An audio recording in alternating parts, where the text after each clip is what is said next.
This is a struggle of those in power versus the powerless. Yeah. But that was the moment for me. That was my never again moment. I had my first kid on his way, and I was like, all right, it's time to go to work.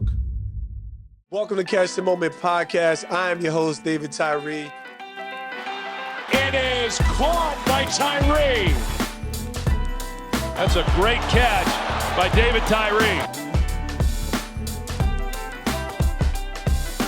Oh my God. This ball's thrown and Tyree just goes up for it like a basketball player. Well, listen, welcome back to Catch the Moment podcast. It's your boy, David Tyree. This is where we come. We get the journey, the pain points, the process to deliver you to your next moment. Today, I'm here with a new friend. Has so many different layers to his journey, his story, and terrific insight. Excited to lock in with Maimoon, Mustafa. What's good, family? What's going on, David? Pleasure to be here. Thank you for having me. Honor to meet you. Oh, listen, man, it's all love, So always, we always have the referral to the prequel that before we actually kick off the pod. But you're kind of a perfect person to talk to. We don't always timestamp our podcast. We love for them to be evergreen, but I think who you are, some of your background is really going to deliver. But before we get to that, we always got to know, where were you when you saw the helmet catch? I know you're a sports fan, real brother, so I got to get a little bit of your story, your context.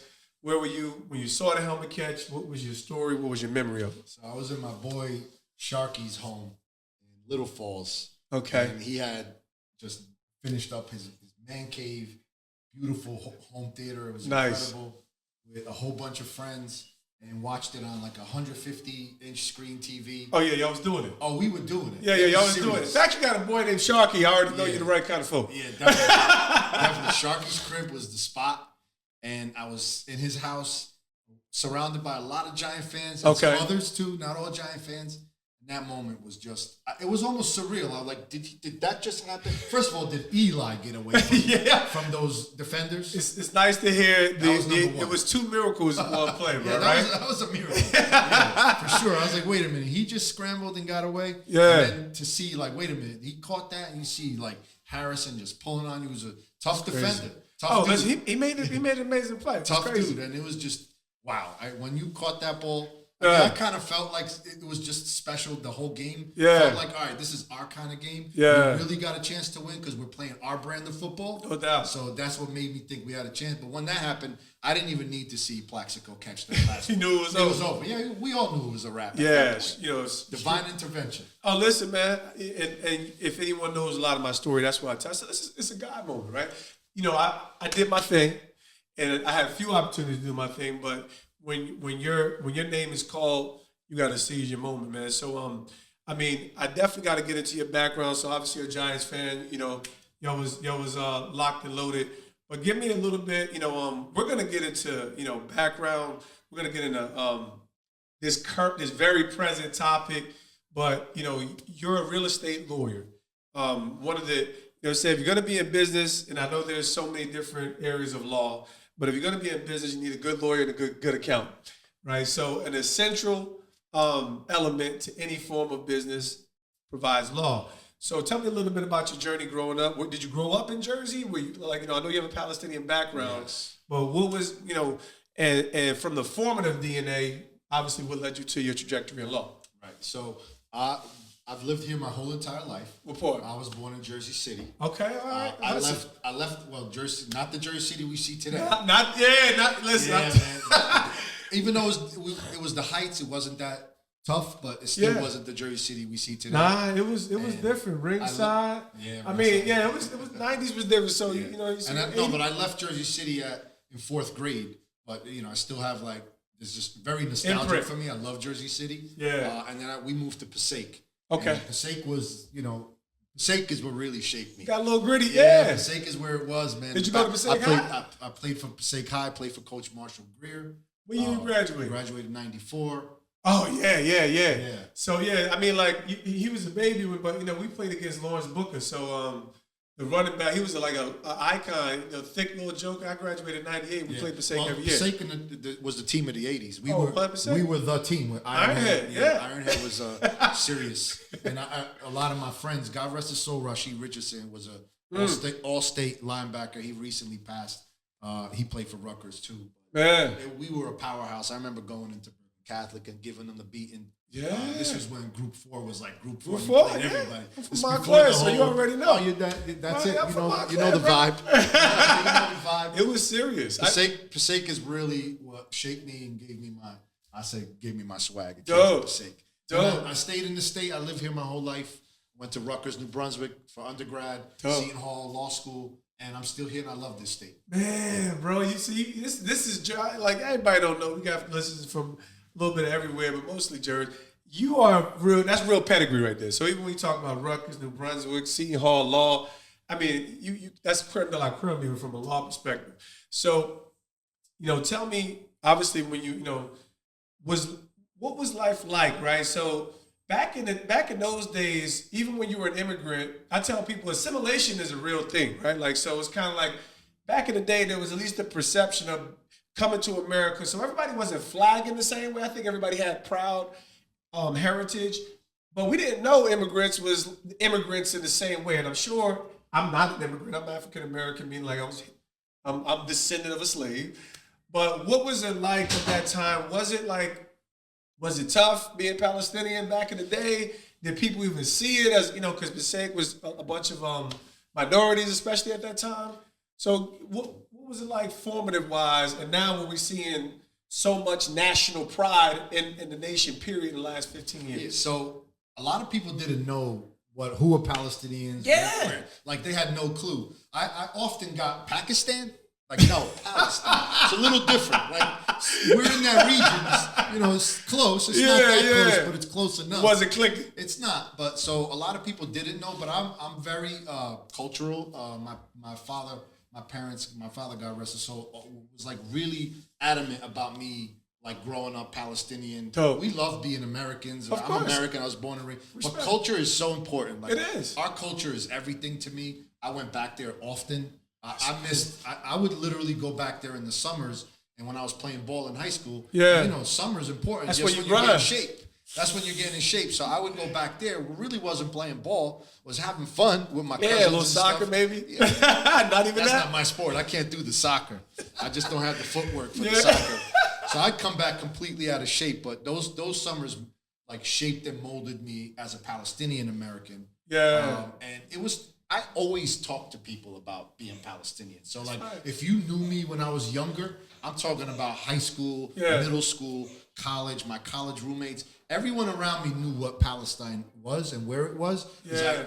I gave them Palestinian things to like kufiyas, debka, which is our traditional dance, Palestinian like Arabic songs and music. I would play stuff in my dorm room. And they'd be like, that's pretty dope. What is that? I'm like, yeah, this is this. So I always shared my culture with others. So people around me knew, but people that didn't were always like, where is that? What is that? Yeah. Very few people knew, but I made it a point to like educate and give people the like information. And now like we are like the talk of the world. Literally, and deservedly so. And like, man, it's some heinous activities. Because I want to give the proper opportunity for you to really shape the narrative, because I don't I don't formulate strong opinions until I have enough information. I don't have what they say, a dog in a race or a horse in a race, whatever the saying is. But I'm big in relation to righteousness, humanity, compassion, just the human experience, right? What's right and what's wrong. And there's clearly a lot of wrong going on. In the name of war, it just gets really muddy. So I really want to give you the opportunity. Actually, let's jump into that, and then I'm going to peel back into your professional journey, because it has to be burning in your heart in relation to, man, like this is actually happening. My heart bleeds for my people. So what is the background? We talk about, you can go into Zionism, you can talk about the historical context, talk about false, fake news. Where's the truth in the middle ground where people can begin to start to understand what's actually happening? Well, I think where we have to start is, and I've heard this before, and this is not to say anything that you said anything wrong, that, having a dog in the race. I think the overarching thing that's happening here, this is a struggle of those in power versus the powerless. That's what this is about. Period. This is literally a human struggle. This is not a struggle just for the Palestinian people. Sure. We're fighting this struggle on behalf of all people, all around the world, all oppressed people. Excellent. Whether it's blacks in America, Sure. whether it's people in the Congo right now. You got struggles everywhere. So Everywhere. this is a struggle against the power structure. Excellent. Which is, very important to understand that it's all intertwined and connected.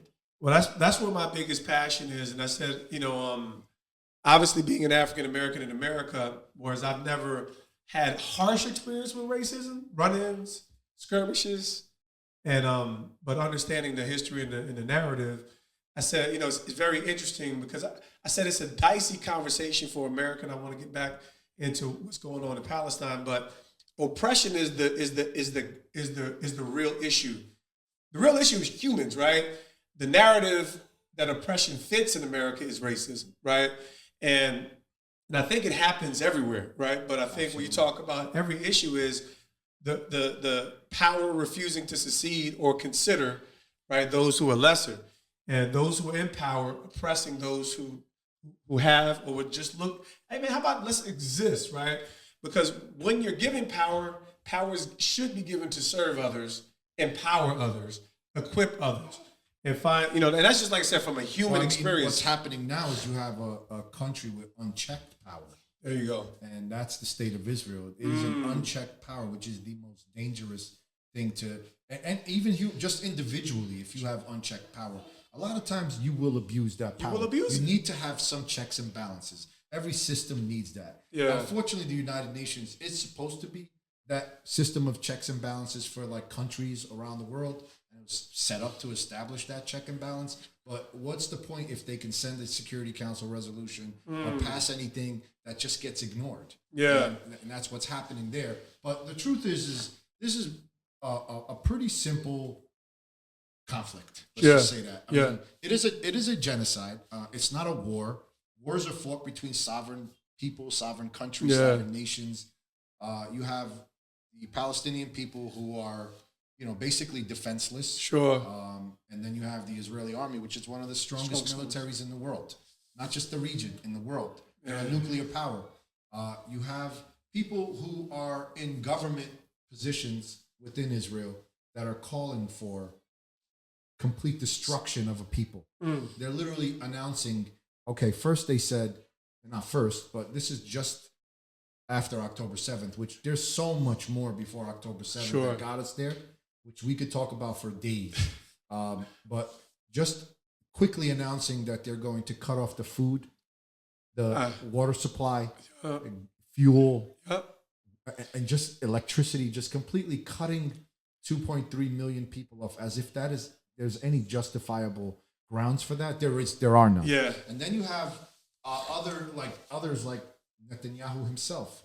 He is a war criminal. Yeah. There's no doubt about it. He's out there using biblical text, which, listen, I'm Muslim, you're, I believe, you're Christian, right? Somebody next to us could be Jewish. I honestly don't care what your faith is, I care how you treat me. Who you pray to, how you pray, when you pray. That's your personal relationship with God. So my relationship is not going to change because of your faith. It's never been that way, and it's usually not that way for most people. Well, it's the evidence of your faith, right? How you treat people. Right, exactly. It's how we're going to engage each other, the respect we're going to have for each other. So when you have the prime minister basically quoting Amalek, and which is a very, pretty vicious statement, basically kill everything in sight, men, women, children. This is the prime minister. Yeah. And you have others saying, hey, they're human animals.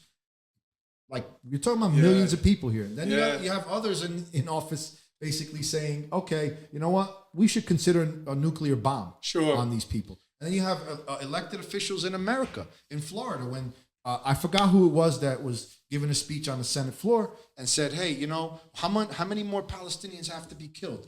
And then the elected official in Florida, I forget her name, she said all of them.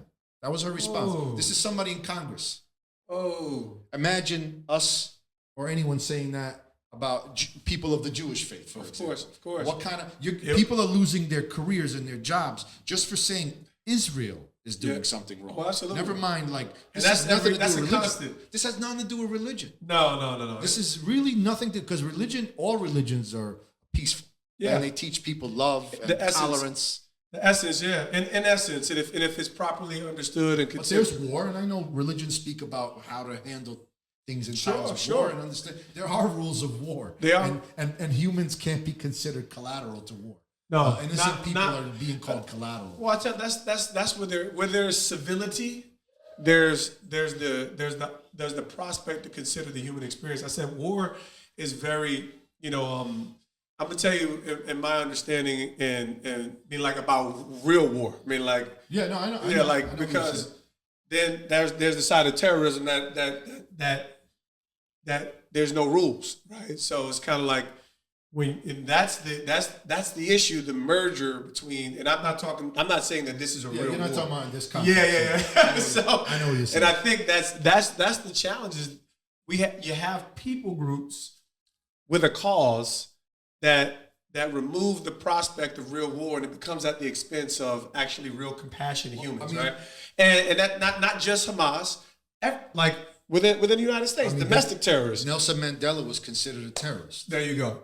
Right. So, and I'm not the Irish Republican Army, which is so many people have supported the IRA, publicly supported them. They were considered a terrorist, and they committed terrorist acts. I'm not condoning terror. No. Terror is terrible, but what's worse to me is state-sponsored terror when they're doing it and they're lying to you right in your face. There like, you go. Please don't insult my intelligence. Yeah. At least don't insult my intelligence. I think the only hope that we have today is righteous voices crying out. People.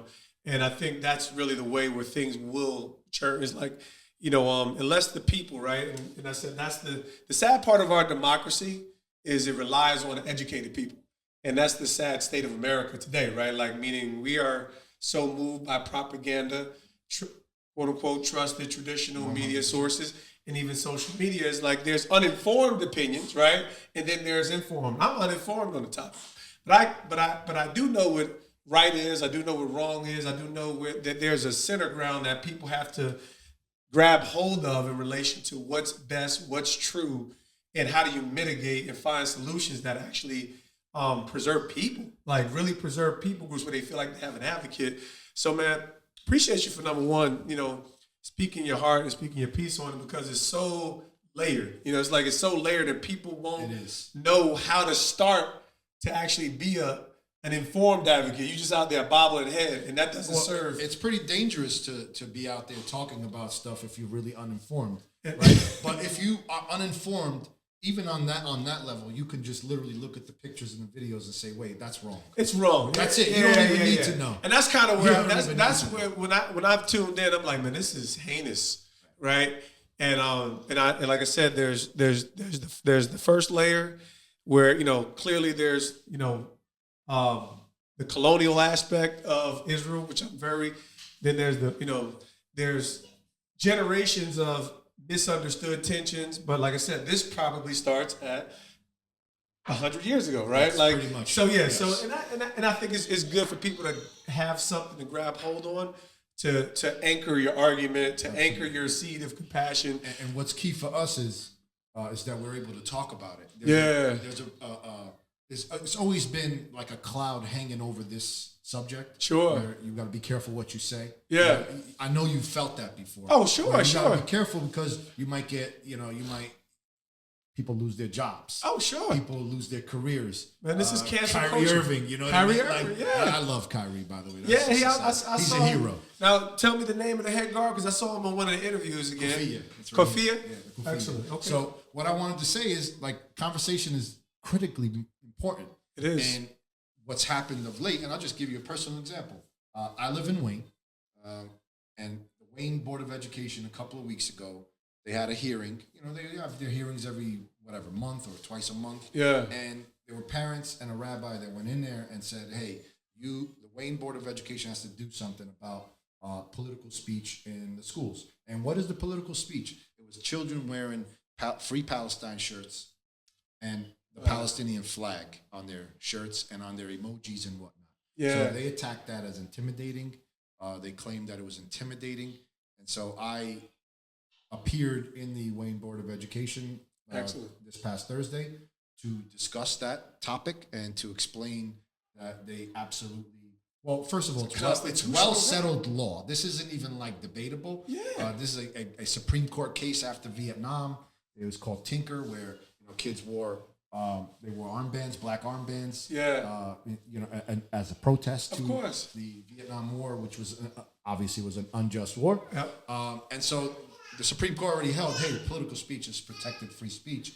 So we went in there. I gave a statement, and it's just frustrating to have people actually stand in front of you and say, free Palestine is intimidating. Jeez. Like you're denying my very existence as a human being when you say that to me. But that's okay. You think that is okay because it's intimidating to.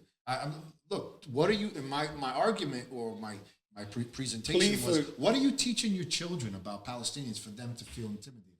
My kids who've been to Palestine, who have Jewish friends on their basketball teams and baseball teams, I would never teach them, even if they were pro-Israeli. That's their right to be pro-Israeli. We don't have to agree with them. We can maybe even engage them in a dialogue at some point. And learn to understand. You know what? You're not ready for that. Treat them as your baseball teammates and your basketball teammates, and remain the same way you are with them, no matter what. And at the end of the day, if you can't teach your kids, tolerance and understanding and educating them that even if they don't agree with you, you have to respect them and allow them to express themselves. Well, this is so basic, but honestly, it's not the norm. My brother Maimoon, it is not the norm, right? And I think we've so eschewed from what I call traditional golden rule values, meaning like we are a self-serving generation within the last 10 years, central tenets of, if you want to call it base morality, right? Like, and I think that is what, it was a beautiful time for people like yourself and myself growing up, where there was a standard, there was an expectation, it wasn't a false reality. When I say let's give it up for the 90s real quick. Yeah, give it up for the 80s and 90s because, it was like, you got spankings, and there's I get it. People have to evolve. You can do the right thing the wrong way. And I feel like that's how people's idea about religion, people's idea about core moral values is, it was the right thing, but you can do the right thing the wrong way. There's a better 100%. Way to discipline your children. There's a better way to exercise your faith. There's a better way to be, but it doesn't change that it's actually the right thing to do, to have, to appeal, to be able to have an advocate, to have a voice, to be able. That's what makes this place so unique. Absolutely. And I think that's within the last 15 to 20 years, we're pendulum swingers, right? So we swung the pendulum. Violent swingers. Not just swinging. It's violent swings. And we're stuck on stupid, right? It's like, before you can attack the gray, we have to establish black and white. 100%. And that's really the essence of what we're talking here. What's happening in Palestine is just wrong, right? This is not a gray area conversation. It very much appears to be. People need to be protected wherever they are. Wherever they are. Whatever color their skin is. Powerful, man. That's the truth. Well, like I said, thanks for, even enlightening me. But give me some of this professional insight. You are a real estate professional, but it didn't start there. So when you graduated from Seton Hall, what was your goal? What was your idea? So when you talk about a pathway to success, obviously, being a lawyer, I learned that the majority of lawyers don't make a lot of money statistically. I'm talking about there's being a lawyer and then there's the business of law. Yes. So, what was your goal and how did you eventually make that pivot into, real estate? So I can tell you this, I never thought I'd be a real estate attorney. There was nothing about real estate that was like the law side of it. That was exciting. So when I was in law school, it was criminal. Like that's the sexy one. Yeah, Devil's Advocate. Was that the Keanu Reeves?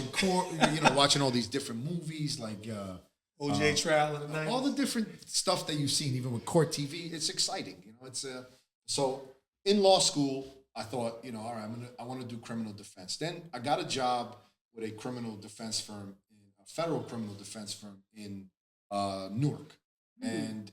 If you know Ray Brown, you probably know Ray Brown. I've actually heard the name, but I don't know. Yeah. Well, his father, the late Ray Brown, he defended Hurricane Carter. He's the one who got Hurricane Carter. Hurricane Carter. So I worked for Ray Brown's wife. Type.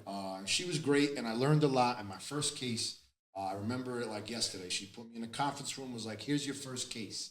And it was the Double-I Bloods from East Orange. So, yeah. Essex County is in the building. This was the heaviest, still the heaviest case I've ever seen on a professional level. And we represented Tawan Butler. He was our client. He was one of, I think the indictment was like against 30 members of the gang.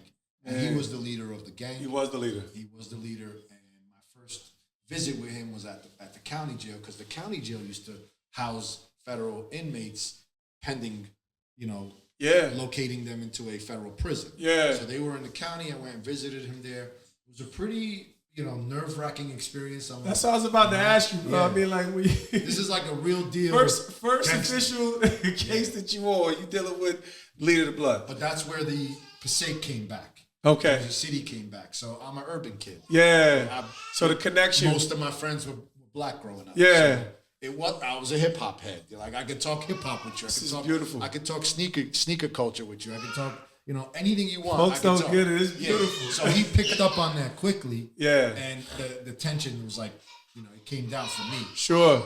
And then I started to just like really learn who he was as a human being. And I'm from urban America, and I know where it could take people. Sure. You don't have to necessarily be a criminal. You can just end up being one because of the decisions in life. All right, so this is the pause moment right here, because this is like a life-altering understanding, right? Meaning, like, because people have chosen horrific decisions or become someone, it doesn't lose the opportunity to connect with them on a human level. On a human level. So I connected with him on a human level. So my job actually was the sentencing part of the case. Wow. So my role was, as the associate attorney, was to learn about his life and tell his life story to the judge.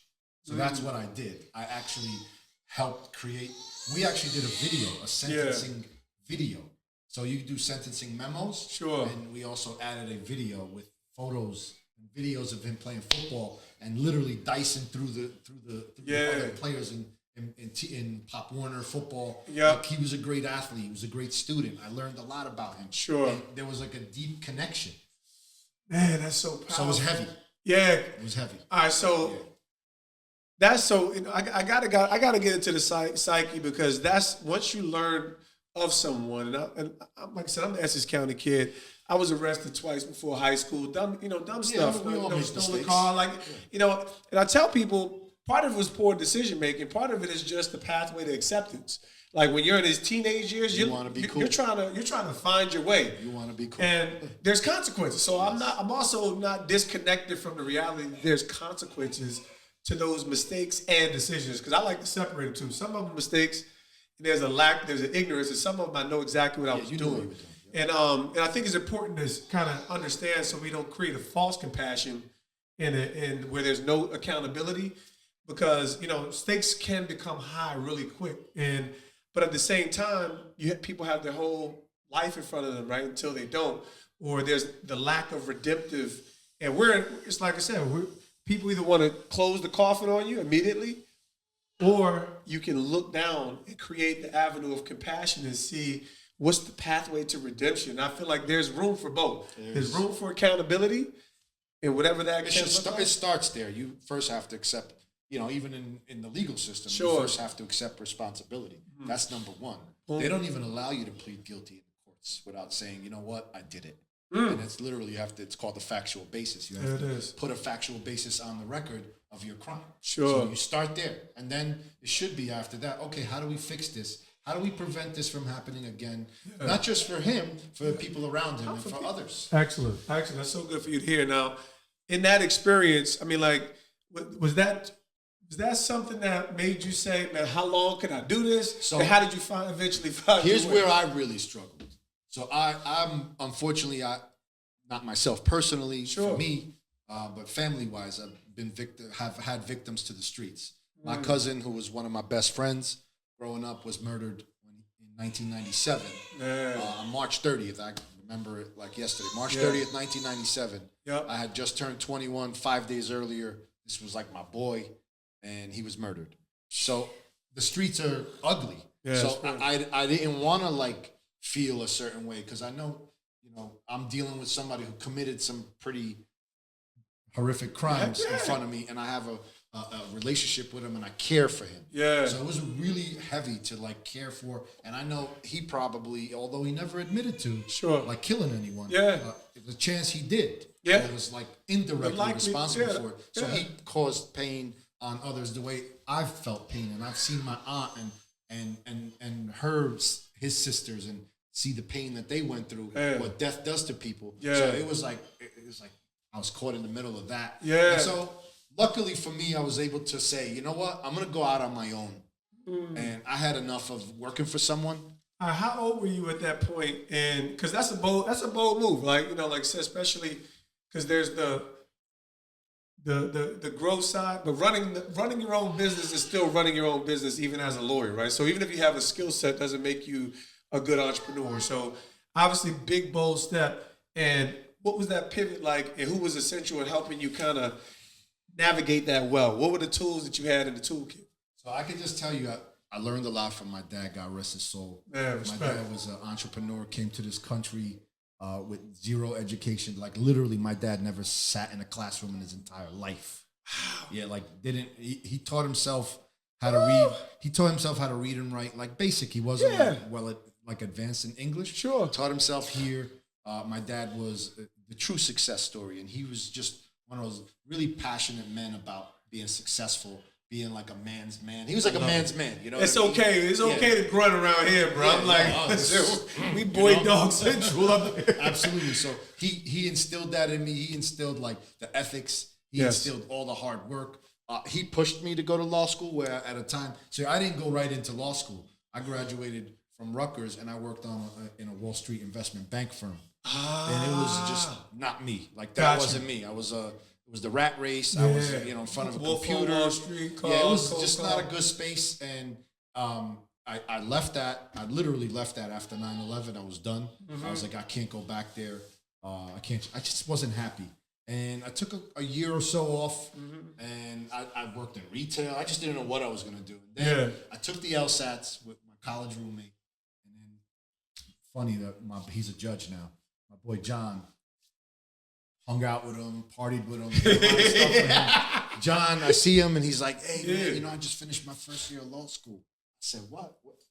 How did you just go to law school and nobody knows? Yeah. I didn't really want to tell anyone, and I was going to law school, kind of wanted to just get by at least the first year. Yeah. Because I didn't want to tell people, I'm going to law school and I can't make it. Fuck out. I would set myself up like, I did my first year, I'm done. I was like, wow. He's like, I remember you had mentioned once. I said, yeah. I'm like, can I get into a law school? Like, I don't even know what to do. He's like, you just need to take the LSAT. I said, matter of fact, I took the LSAT.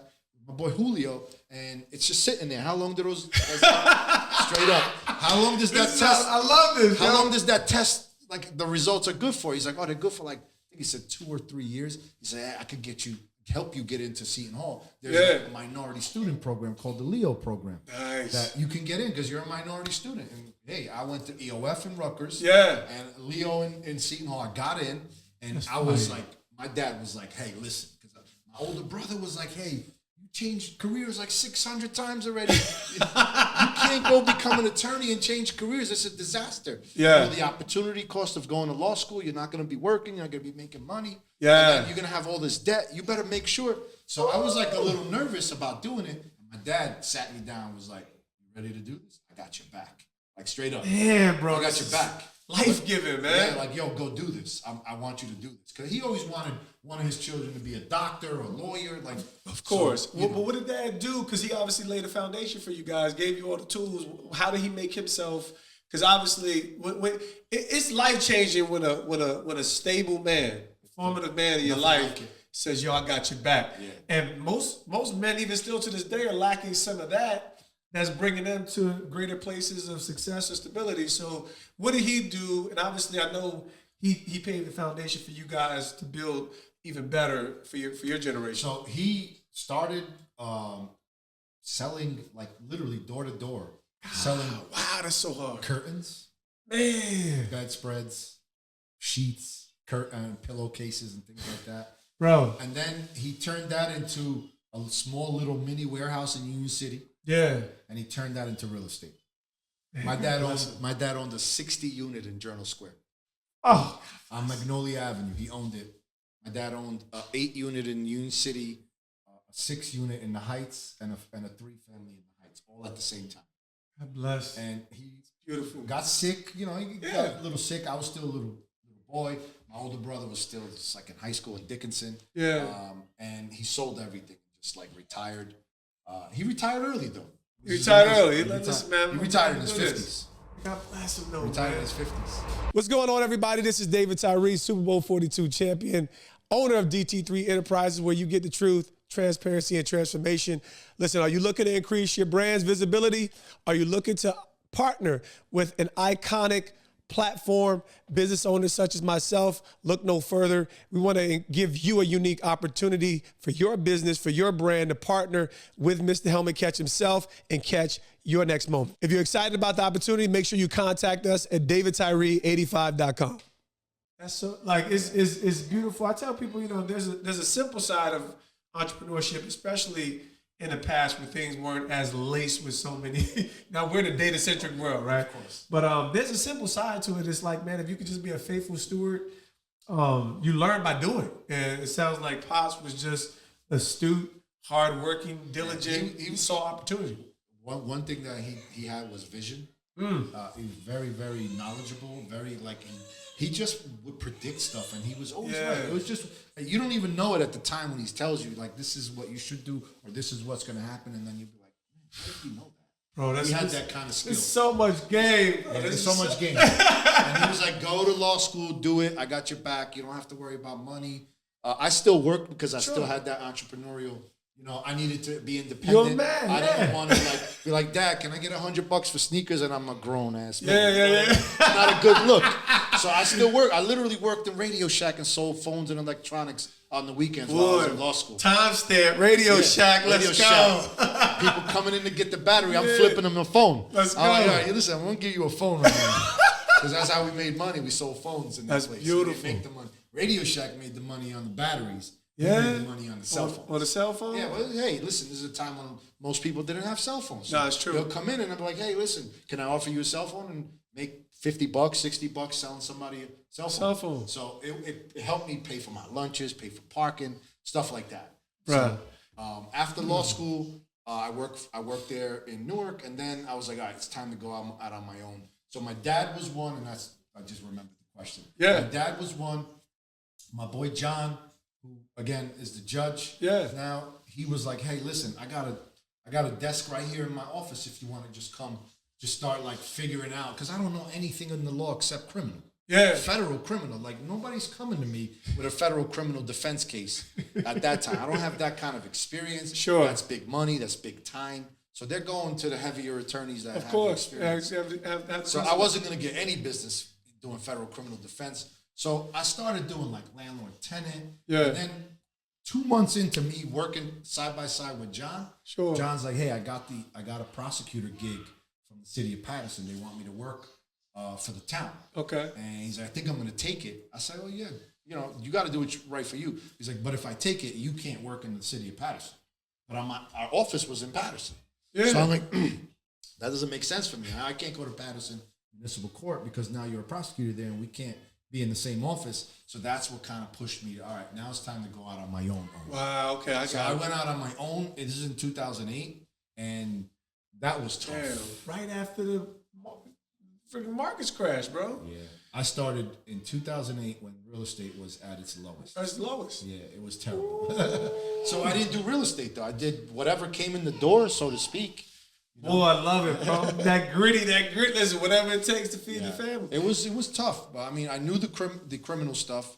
The municipal court stuff wasn't difficult. Yeah. Typically municipal court, you go in there, talk to the prosecutor for a few, and you're all right. Okay. A few trials here and there. Sure. And then I had like real estate start coming in slowly because my cousin was a realtor, and I enjoyed real estate. Yeah. I was like, wait, first of all, I like real estate. I like looking at properties and driving around. Like, look at that house. Look at that. It's always aesthetically pleasing to the eye. Yeah. But when I did my first closing, that was like the moment.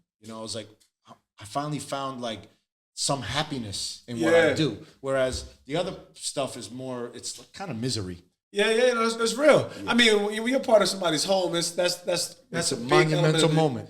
Huge. And to be a part of it with them, to share those moments. And I'm always linked to that first home, that first, even on the investment side, the first investment where you made, because some people, this is their living. They make money buying and selling real estate. So to be a part of that, to help people make money, I was like, wow, this is different. Whereas in the criminal setting, it's usually not a good outcome. Yeah. Even personal injury, when you settle big money, you're still settling big money for someone who's like life has changed because they got injuries. So real estate was really where I found enjoyment in what I do. Yeah, that's really tough. So you talked about. I mean, like it's very clear that your ability to connect with people is very likely what sets you apart, right? So in your journey and I think that's what makes people great. I mean, this is the day and age where I feel like everybody has the information.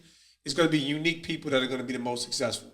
People who have the ability, the propensity to see people, recognize them, connect with them on some level, and really then provide the information or the service. So talk to me about, what you felt like has allowed you some of your own secret sauce and superpower, and connecting with clients, and how has your real estate, your practice evolved in ways that, maybe you never imagined. Like, obviously there's a measure of success. I can imagine you worked with some interesting clients through the years. What did you feel like, was that really got you through that to the point where it's like, this is the force, you identified this where you want to be, but man, this is how I'm actually finding success? That's a great question. And for me, people have told me this. Okay. And it's fantastic to hear. Like, man, I just didn't know that you were like so down to earth, that you're so easy to talk to.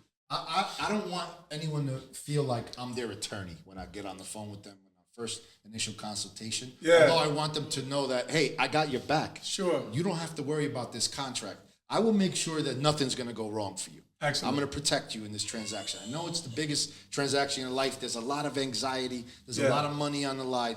And I always tell my clients this every single time. Recently, this isn't something I've done for 10 years or so. Yeah. But I learned over the years, so many people get so anxious, so nervous, so worked up about it that they ruin the moment for themselves. Don't ruin this. This is the first time you're ever going to be a first-time home buyer. Let's have fun with this. Let's make this memorable. That's so good. I think you over there sliding in the real estate space just because you have so much experience, which that's what people go crazy. For me, it's just being me. But it's good to hear that. It's just being me. I don't want them to feel like I give them my cell phone number. Yeah. And look, if you're going to text me at 12:30 at night on a Friday, I'm probably not going to respond. Big facts. Right? But if you're going to text me at 5:30 and I see it, I'm not going to ignore you because I'm an attorney and I can't respond to you after business hours. Like, people need us. They need the service. So I give them a high level of service, and I just try to be down to earth, because I don't take that word back. Try. I'm down to earth. I don't have to try. Yeah. I'm just me. I'm a hardworking guy. I'm an attorney. It doesn't make me better than the client sitting right next to me, who I don't know what he does. Yeah. He could be much more successful than me. Sure. Just because I got a degree doesn't make me better than him. Bro, authenticity is like I said, you can tell when it's truly authentic. You don't have to try. There's no discomfort. And guess what? Everybody got to go through their development, inward journey. And like I said, that's as a person or as a professional, where you lack true experience. You're probably lack some confidence, and it's going to affect you. It's going to show. And I think that's kind of what makes people, set apart and unique. What did you know? At what point in your practice where you had a wow moment? So I'll rephrase it and even say, what was a defining moment for you within your practice where you really felt established, secure, or just confident, like, I'm one of the best in my game, I feel like I can help anybody? That's a good question. I don't think I had the wow moment. Mm-hmm. I just think from all the feedback I've gotten, and the realtors themselves, the mortgage people themselves, the people in the business, they're sending their family and friends, and themselves are using me. Like, when people in the business are saying, hey, I'm using Maimoon for my deal, I think that's a pretty important thing That's to see good. the people that actually do this day in, day out. That, like, for example, realtors that are doing, have done hundreds of deals, and lenders that have done thousands of transactions. They're dealing with all kinds of attorneys. Yeah. They're going to choose one. And if they're choosing me, that's telling me something. Yeah. But I just know what I'm bringing to the table for people. It's beautiful. It's a high level of service. It's passion. Like, That's I literally care about this. This isn't just, I'm telling you, the bonus is the making the money. Of course. That's incredible that I'm making money doing this. Of course, that's how football was for us. So that means you're in that sweet spot. I'm in that spot where, man, I'm even now, it's like the market is completely crazy. Turned over. It's crazy. Gross. But I'm still busy.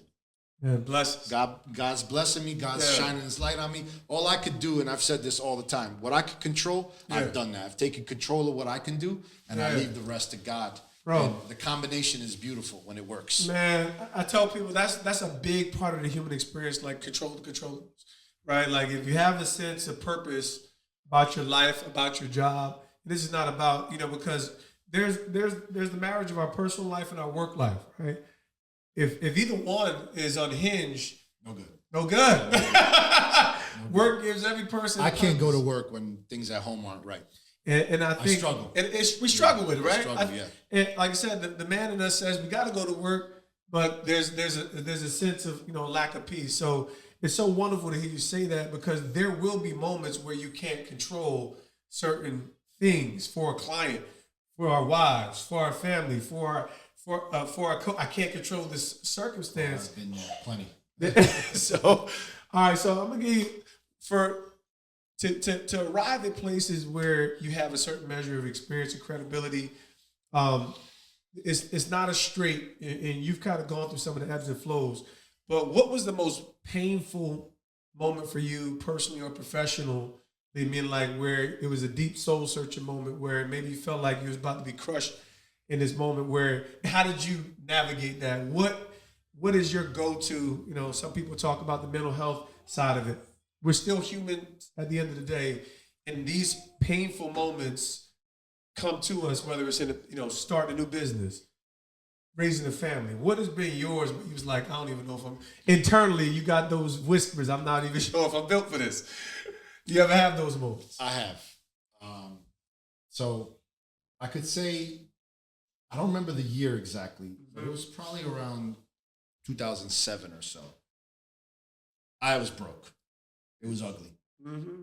I didn't have any money. I was renting a place, a condo from my family. We had some condos that my dad left behind. So, those have taxes, those have insurance. Can't be there for free. I was getting a discounted rent. Yeah. And I couldn't even afford that. It was just rock bottom financially. Yeah. And the moment was Popeyes, which I don't really eat anymore. I try to eat better. You graduate? Popeyes. My wife won't let me. Yeah, I love it, but Popeyes on Route 17. I think it might be Rutherford. Me and my wife, newly married, pulled into the drive-thru, and I gave him my ATM card, my check card. It was declined. I gave him my credit card. It was declined. So I gave him the good old, hey, listen, I'm going to run to the ATM and come back and pay you. And I left because I didn't have any money in the ATM. So I was that broke. Yeah. But that was the moment for me. That was my never again moment. That was, you know what? You're not doing the right thing. You're not working hard enough. That's and good, so bro. That's what really, like, that struggle financially. Look, physically, thank God, I'm so blessed. I can't say there's been a physical moment that changed my life. But it's just a financial moment. Yeah. As far as the financial part, that was the lowest. I had my first kid on his way, and I was like, all right, it's time to go to work. It's time to really get to it. Now, I work now, and some weeks I do 70 hours. Sure. And I'm happy about it. I'm good. Yep. Because I got everything under control. I got some security now. Sure. I'm building the path for my children now. Excellent. I'm doing stuff long term for them. So that was like the worst financial moment of my life. Yeah. And I was like, just never again. But I've always had like a confidence and a faith. Sure. And a belief that I will. I just had to find that. Go do it. Thanks for sharing that. And I could go off the record on another one too. Oh, that has to be off the record. We'll leave it out there. We'll leave it out. I want to hear the juicy stuff. We'll fellowship over that in the future. But because listen, man, there's usually going to be a moment where the walls crash in. And, so when I think about, catching your moment, finding a defining moment, it's usually on the heels of some kind of experience, whether we brought it on or whether the storm just came, right? And you get a chance to assess yourself from within at a deeper level. Maybe we were honest, maybe we weren't honest. Maybe we were working hard, maybe we weren't working hard enough. Maybe we were delusional, right? And I think it's so imperative to kind of be able to identify those moments and say, this is the time where it's trying to, find out how to piece this thing together, because, don't miss those unique opportunities to grow. And bro, like you clearly have had some formative DNA that has given you the opportunity to arrive where you are in service to people, in service to, your entire, man, when I talk about not just your people in general, Palestine, the humans in general, being a beacon of light, you clearly have a lot to offer. Tell us what you're most excited about, whether it's your practice, your family life, moving forward, and where people can find you. So professionally, it's really easy. I'm in Jersey. I'm on Instagram. Jersey, out here, baby. I'm a Jersey guy all the way through. I love this state. I think it's the best state in the union. You and me both, bro. Especially North Jersey. No doubt. I tell people, anyone who knows. North Jersey and South Jersey. Because we could get to the city quick and leave. We good. We getting out of there. Yeah, but I'm on Instagram. It's at Mustafa ESQNJ. Mustafa ESQNJ. I have a practice in Wayne. I have satellite offices in Jersey City and Hackensack. Nice. I'm just excited to help people continue to be part of these incredible accomplishments for people. Great. I've helped people buy $5 million homes in Franklin Lakes. I've helped people buy their first home, $300,000 in East Orange. Excellent. It's the same vibe every single time. And I've had people with just like come to the closing table, complete tears of happiness and joy. And it's just incredible to be there. I've gotten emotional with people before. Yeah. I know the struggle. I've been blessed to have a very solid foundation. Sure. But my foundation also helped me to struggle too, because my dad didn't want to make it easy for me. Man, come on, bro. Yeah, it's the truth. I love your pops already. He didn't want to make it that easy. He helped me to establish myself and get to places, but he also built that, all right, I got to do it myself too. I can't just rely on them. And that's what I'm trying to teach my kids, the same thing. Like, hey, I'm giving you all the sneakers you want and all the stuff you want right now. But guess what? You're going to have to earn stuff soon. So we make them earn stuff around the house. We make them do a lot of chores and things like that. Good. Well, that's what people are missing. Like, and I accept my children are 21 down to 10 years old. And I said, well, there was, back in the day, I know so many families, it was chores on Saturday. It wasn't sports on Saturday. I would take out the garbage. It was like, bro, you're going to do this. You ain't going nowhere until you do this. That's right. And that's what's missing in general when I consider, emerging generations, is that parents we just bottom line gotten soft. We've lost. We're no one's outside. We've gotten soft. And I'm not even excusing myself. I think I've been intentional, but what it takes to raise up a healthy adult, right? Boys and girls, right? They're different, but it's going to take a certain measure of grit. Boys, there's this wonderful saying, hard times create strong men create good times create weak men create hard times, right? And I think that's dope. That's kind of where we at, right? That is there's a certain pedigree that's connected to the human experience that we have to acknowledge. And it's great to hear so much of your journey delivered you where you built for such a time as this. Even as a parent, let's have some fun dialogue real quick. Top 3 rap artists, we in the same era. Let's throw some stuff out there. No one really agrees with me on this, but Nas is, to me, is the best rapper of all time. Right? But that's not the part that people don't agree on. I'm a Prodigy guy. Oh, you just hit my pulse a For little me, bit. he's right my there. favorite of all time. Yeah. My favorite. I got you. I actually got to hang out with him 3 times. Too. Really? Yeah. Oh, It's man. incredible. I got photos with him. Somebody connected me with him, somebody that I know. Yeah. Connected me directly to him. That's crazy. He was an incredible dude. And his music just, and they're like, wait, you're an attorney. What is, I'm like, did you know that they talked about struggling? Yeah. That's what that's what he rapped about. The whole sickle cell. He talked about, Queensbridge, just growing up. All the things he spoke about, like I could relate to some of the struggles. He was a hot rapper. He was one of my favorites. Yeah. So it's not, if I have to just say my favorite or who I think are the best rappers. Is it my favorite? Go your favorite. So your favorite on. Yeah. Prodigy, Nas, Biggie. All right. Listen, I would I'm not even sure if I've never separated Mobb Deep, but like I said, just from because I don't like I said, I don't know what's going on in rap these days, but it's like I said, it's fun to grow up when I grew up, watch the evolution of rap. But it was Pac, because I'm from Montclair. We had 3 of the Outlaws from Montclair. Yeah. So Pac. Fatal Hussein. Oh, you already know. So you like I said, you was dealing with Bloods, I did music. I did music too. Oh, you did music too? Music. Yeah, you was out here. I was a manager. Yeah. All newer kids. Crazy. They were called crazy. the Jersey Heathens. Oh my gosh. Yeah. We had some heathens. Yeah. But thank God for God. I was a good old grade A American heathen. So you got Pac. Yeah, I got Pac. I would throw Mob actually like as a unit, as a group. I mean, Havoc's incredible. Yeah. And the crazy thing is, Boot Camp Click was crazy to me. Like Hold on. My greatest ever show I've ever been to, and I've been to Wu-Tang shows. Yeah. I've been to Jay-Z shows, was Boot Camp Click, Rutgers University in the gym. Bro. Rock. Rock and rock. Hold How on. about that? Like Helter Skelter? I threw them all out there, but the whole movement of Black Moon, Rest in peace, Sean Price, but oh my God. I was like, nah. And Nocturnal is one of my favorite albums. Yeah. So I had to just kind of throw that in there and get some good vibes with you, man. Boot Camp is People don't. I said Rock and Rock were 2 of the most underrated, and Sean Price incredible. Sean Price. Man.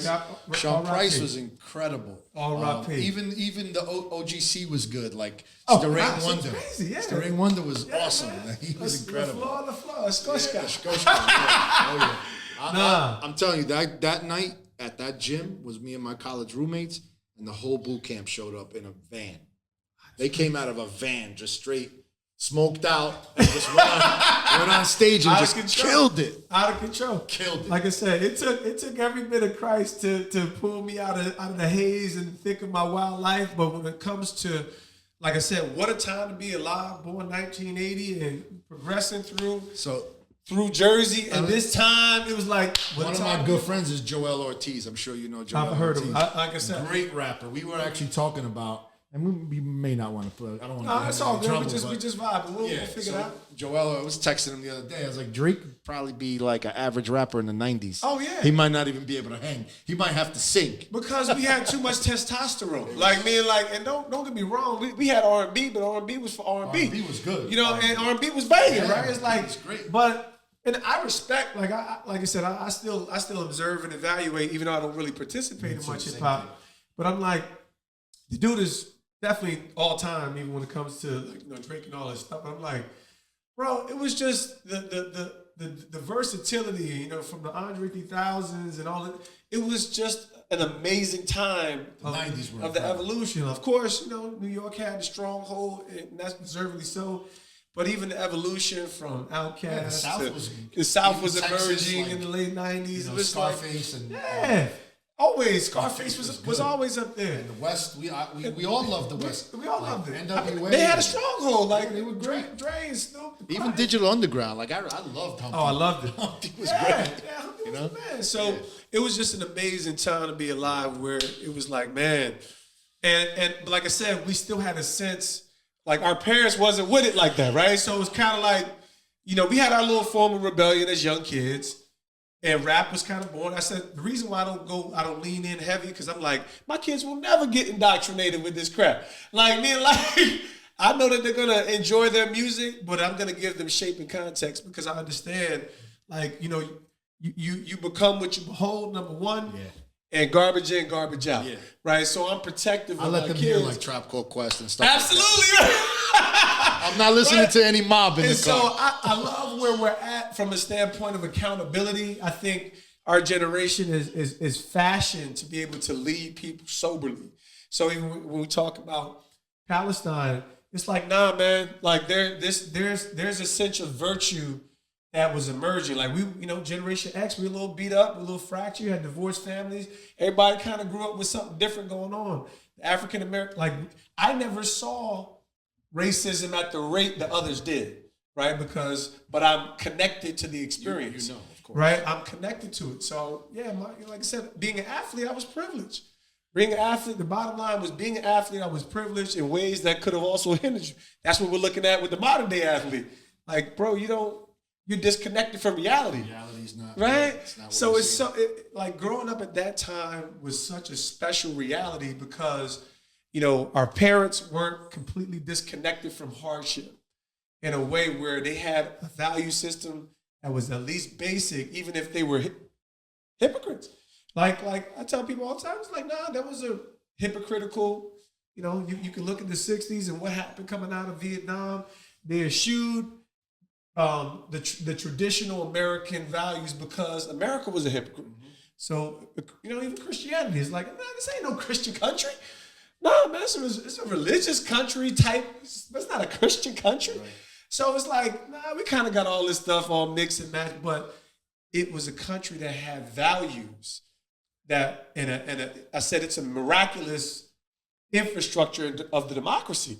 So I can't come against what actually makes something so great. And just because there's hypocrisy within it, how do we heal the hypocrisy, right? And I think you don't heal it by swinging, by ripping up the foundation.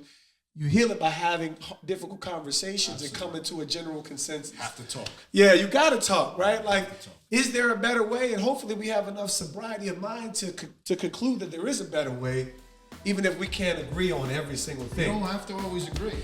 Yeah, you can't. It'd be boring if we always agreed. It'd be boring. That's what I'm trying to tell you, bro. Your legacy is going to continue to go before you, man. I appreciate your time today. We got a lot of dope content to chop up. And pleasure Thanks for getting having in me. with you. Appreciate it. Pleasure meeting you.